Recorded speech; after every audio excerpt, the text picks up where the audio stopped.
এতে ভয় পাচ্ছে হচ্ছে বিএনপি। এই অবৈধ অসাংবিধানিক সরকার তাদের নিয়োগকর্তা হিসেবে মানে, তারা দেশের জনগণকে নিয়োগকর্তা মানে না। তারা নিয়োগকর্তা হিসেবে মানে এই যে যারা ছাত্র আছে এবং ছাত্র উপদেষ্টা হয়েছে, ছাত্র সমন্বয়ক হয়েছে তাদের। বিএনপি অনেক উদ্বিগ্ন যে এই দলটা হলে তো বড় সমস্যা হয়ে যাবে। আর দ্বিতীয় বিষয় হচ্ছে বিএনপির এখানে একটা ভুল আছে। এই যে বর্তমান যারা অবৈধ উপদেষ্টা হয়েছেন তাদের নিয়োগকর্তা কিন্তু এই ছাত্ররা। যার কারণে তারা বাধ্য হয়ে এখন পদত্যাগ করার সিদ্ধান্ত নিয়েছে। আসসালামু আলাইকুম।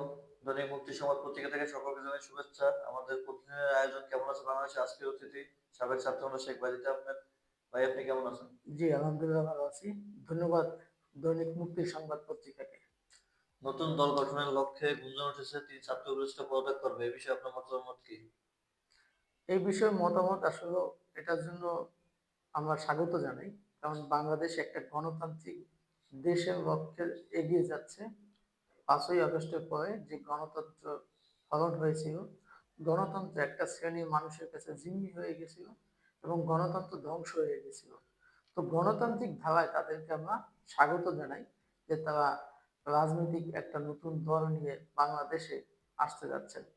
এখানে মেইন বিষয় হচ্ছে যে আজকে বিভিন্ন রাজনৈতিক দল কিন্তু এটা নিয়ে প্রশ্ন তুলেছেন যে তারা সরকারে থাকা অবস্থায় যদি দল গঠন করে তাহলে সেটা হবে কিংস পার্টি এবং তারা ভবিষ্যতে ক্ষমতা ধরে রাখার জন্য হচ্ছে তারা একটা দল গঠন করবে। সেটা নিয়ে অনেক আলোচনা সমালোচনা অনেক কিছু হচ্ছে। বিশেষ করে এতে ভয় পাচ্ছে হচ্ছে বিএনপি কিন্তু সেম একই ধারায় মানে রাজনীতি করে বা একইভাবে জন্ম হয়েছিল।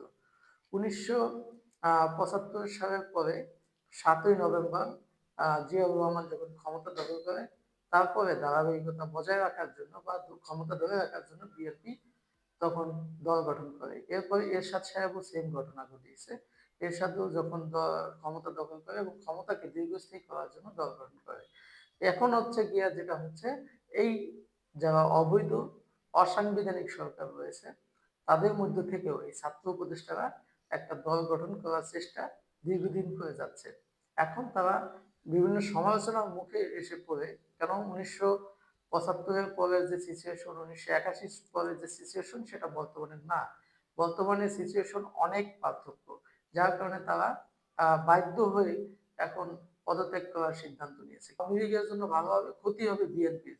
আপনারা জানেন ৫ই আগস্টে যারা আন্দোলন সংগ্রাম করেছে সবাই কিন্তু আপনার আওয়ামী বিরোধী যারা তারাই একত্রিত হয়ে আন্দোলন করেছে। এখন আওয়ামী বিরোধীরাই যদি বিভিন্ন নামে বিভিন্ন দল গঠন করে আহ বিভক্ত হয় তাতে আওয়ামী লীগ বেনিফিট হবে এবং বিএনপি ক্ষতিগ্রস্ত হবে। আর এই জন্যই বিএনপি অনেক উদ্বিগ্ন যে এই দলটা হলে তো বড় সমস্যা হয়ে যাবে। আর দ্বিতীয় বিষয় হচ্ছে বিএনপির এখানে একটা ভুল আছে।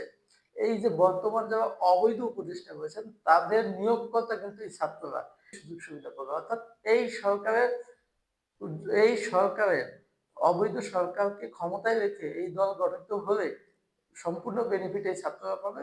সেতে বিএনপি অনেক ক্ষতিগ্রস্ত হবে এবং আওয়ামী লীগ ইনশাআল্লাহ ক্ষতি কাটিয়ে উঠে আগামী রাজপথে নামবে এবং এদের বিরুদ্ধে।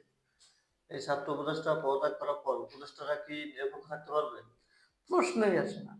আপনি জানেন, আপনারা দেখেছেন, আপনারা যারা সাংবাদিক আছেন বিভিন্ন মহলে তারা দেখেছেন তো তাদের নিয়োগ করা সরকার কিভাবে নিরপেক্ষ থাকবে এটা বিএনপি সহ সকল গণতান্ত্রিক রাজনৈতিক দলকে বুঝতে হবে। অর্থাৎ আমরা কিন্তু হাড়ে হাড়ে বুঝতে পারতেছি যে এই সরকার কখনোই নিরপেক্ষ থাকবে না। এই ছাত্ররা যখনই একটা দল গঠন করবে এই সরকার সম্পূর্ণ তাদেরকে সমর্থন করবে এবং এই ক্ষমতাকে দীর্ঘস্থায়ী করার চেষ্টা করবে। তাই বিএনপির উচিত হবে এবং আওয়ামী লীগ তো রাজপথে ইতিমধ্যে হচ্ছে ফেব্রুয়ারি মাসের ১ তারিখ থেকে নামা শুরু করেছে বা নামতেছে।